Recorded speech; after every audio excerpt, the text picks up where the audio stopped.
여러분 안녕하십니까? 새벽기도회 시작하겠습니다.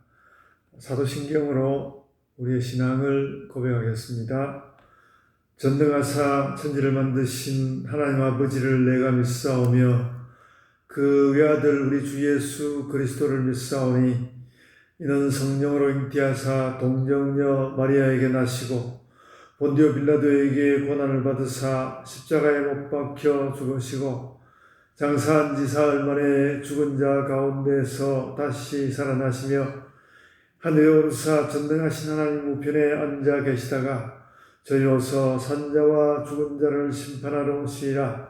성령을 믿사오며 거룩한 공예와 성령과 서로 교통하는 것과 죄를 사하여 주시는 것과 몸이 다시 사는 것과 영원히 사는 것을 믿사옵나이다. 아멘. 찬송하시겠습니다. 찬송가 455장입니다. 455장 1절과 4절 하겠습니다.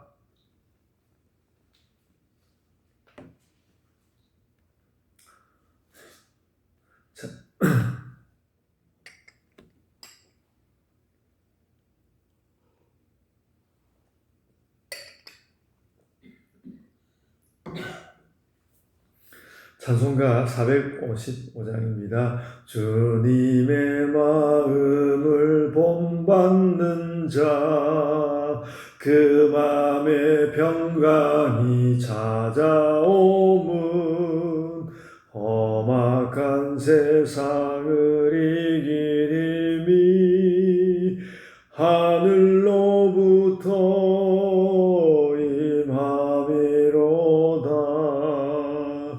주님의 마음 본받아 살면서 그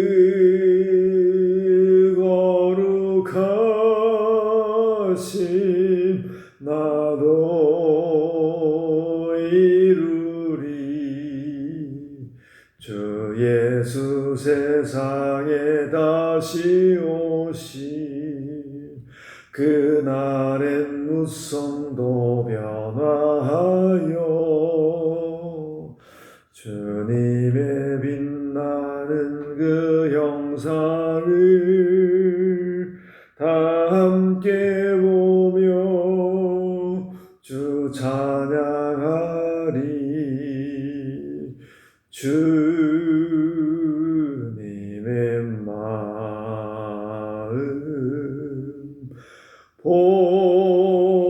본받아 살면서 그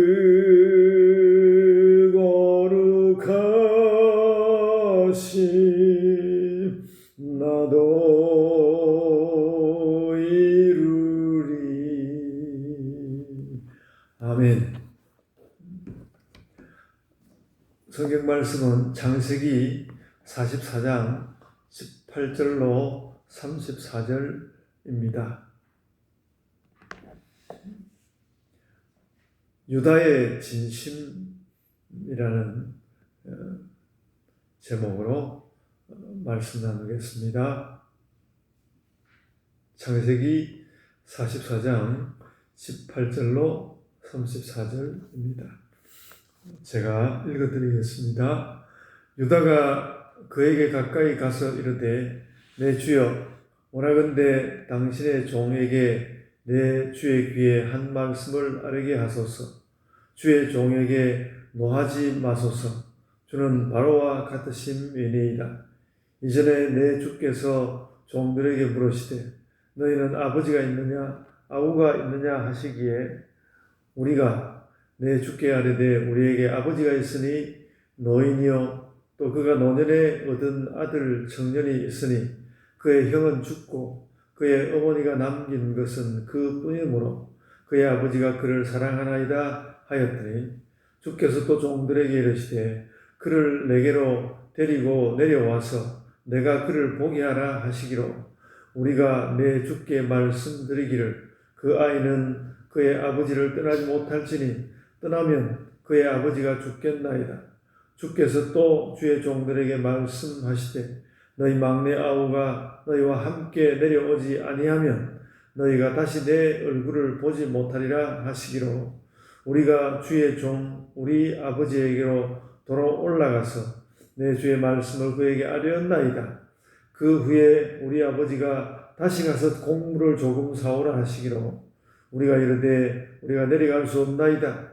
우리 막내 아우가 함께 가면 내려가려니와 막내 아우가 우리와 함께 가지 아니하면 그 사람의 얼굴을 볼 수 없음이니이다. 주의 종 우리 아버지가 우리에게 이르되 너희도 알거니와 내 아내가 내게 두 아들을 낳았으나 하나는 내게서 나갔으므로 내가 말하기를 틀림없이 찢겨 죽었다 하고 내가 지금까지 그를 보지 못하거늘 너희가 이 아이도 내게서 데려가려 하니 만일 재해가 그 몸에 미치면 나의 흰머리를 슬퍼하며 서울로 내려가게 하리라 하니 아버지의 생명과 아이의 생명이 서로 하나로 묶여 있거늘 이제 내가 주의 종 우리 아버지에게 돌아갈 때에 아이가 우리와 함께 가지 아니하면 아버지가 아이의 없음을 보고 죽으리니 이같이 되면 종들이 주의 종 우리 아버지가 흰머리로 슬퍼하며 스올로 내려가게 함이니이다. 주의 종이 내 아버지에게 아이를 담보하기를 내가 이를 아버지께로 데리고 돌아오지 아니하면 영영이 아버지께 죄짐을 지리라 하였사오니 이제 주의 종으로 그 아이를 대신하여 머물러 있어 내 주의 종이 되게 하시고 그 아이는 그의 형제들과 함께 올려 보내소서.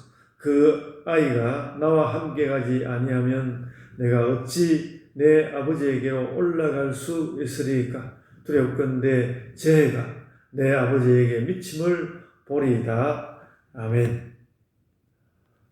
우리가 이렇게 이제 큐티 말씀으로 말씀을 나누면서 오늘의 말씀을 이렇게 읽어보지 않는다면 바로 여기에 오늘 읽은 이 말씀에 그 이스라엘의 아들 야곱의 아들들 사이에 일어난 그 형제를 팔아버리고 그래서 그 죄를 마음 가운데 지고 있던 그런 어떤 형제 사이에 원수가 된 그 문제를 영원히 풀지 못하였을 것입니다.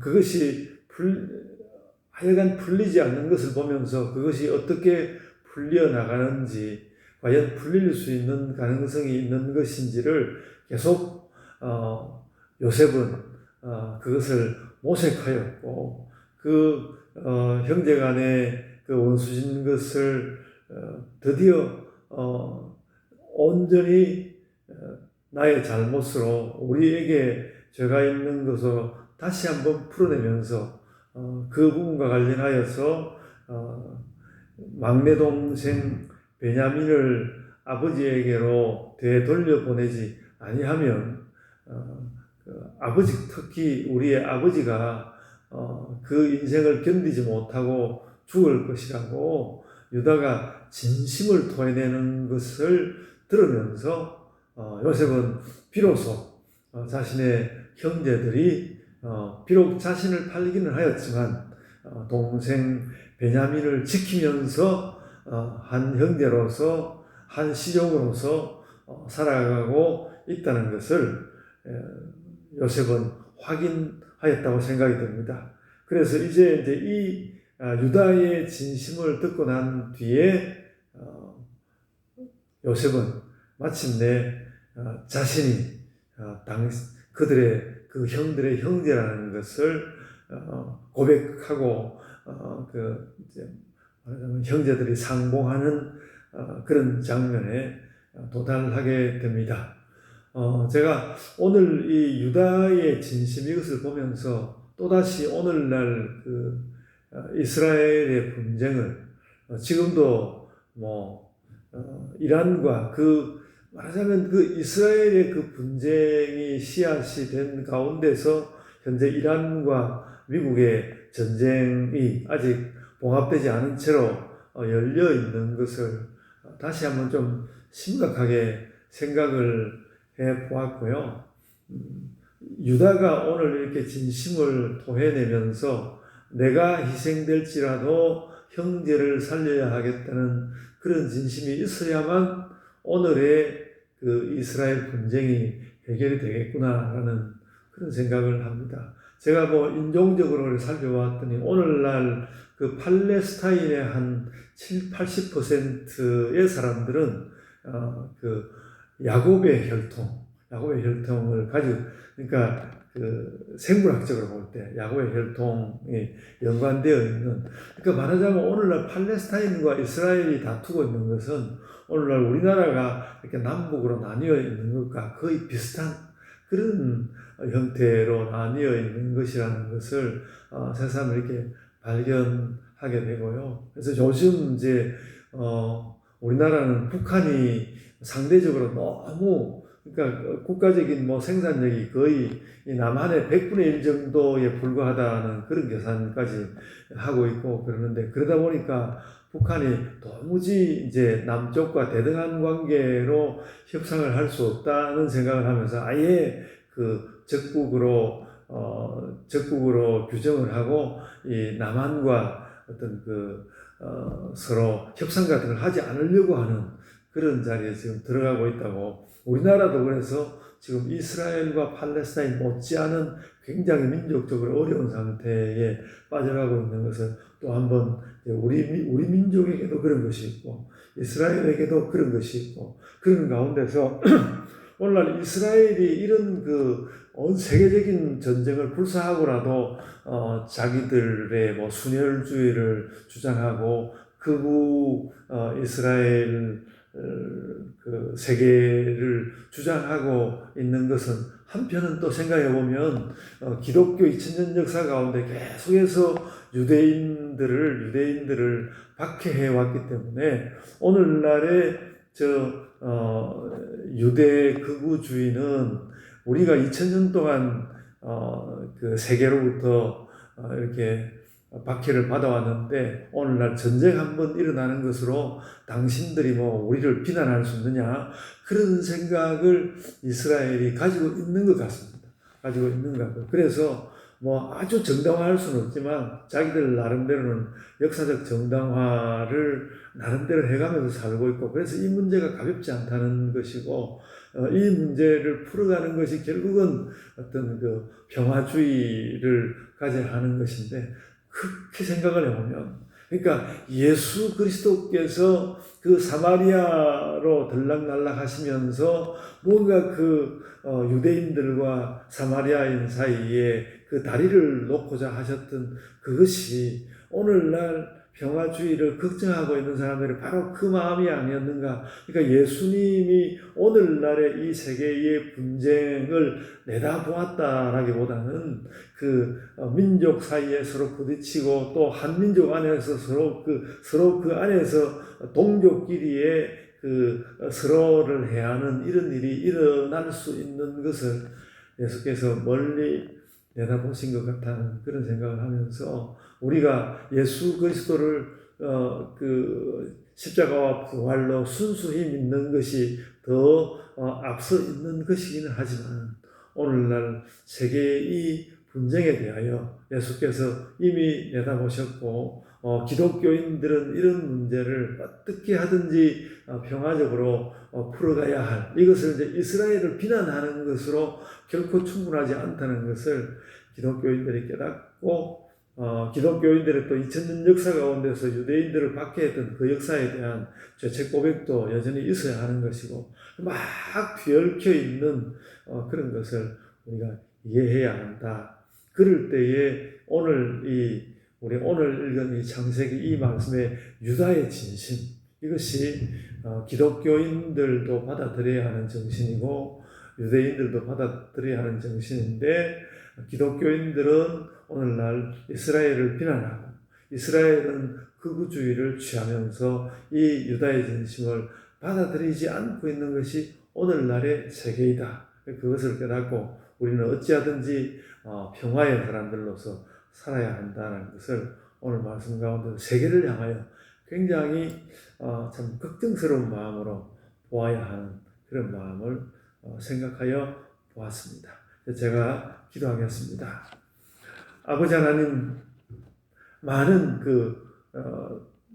야곱의 아들들이 그 베냐민을 어떻게 할 것인지를 두고 너무너무 고통스러운 대화를 해가고, 그러나 그들은 마침내 평화의 길을 얻었는데 오늘 세계는 평화의 길을 얻지 못하고 그러는 가운데 정치적으로 극우적이고 또 때로는 어떤 그 미치광이 같은 그런 정치가들이 나타나는 이런 그 세계의 모습을 저희가 보면서 참 피할 수 없는 분쟁인 것을 보고 기독교 교회가 어떻게 평화적인 모습을 가지고 정말 이 세계의 문제를 풀어갈 것인지 고통스럽게 우리 마음 가운데 고민해야 하는 것임을 깨닫습니다. 아버지 하나님, 예수 그리스도께서 이 땅에 오셨듯 저희들에게 그와 같은 평화의 정신과 믿음의 바른 길들을 오늘도 회복시켜 주시고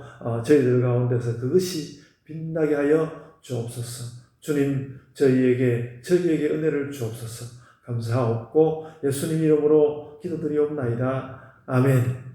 하늘에 계신 우리 아버지여, 이름이 거룩히 여김을 받으시오며 나라가 임하옵시며 뜻이 하늘에서 이룬 것 같이 땅에서도 이루어지이다.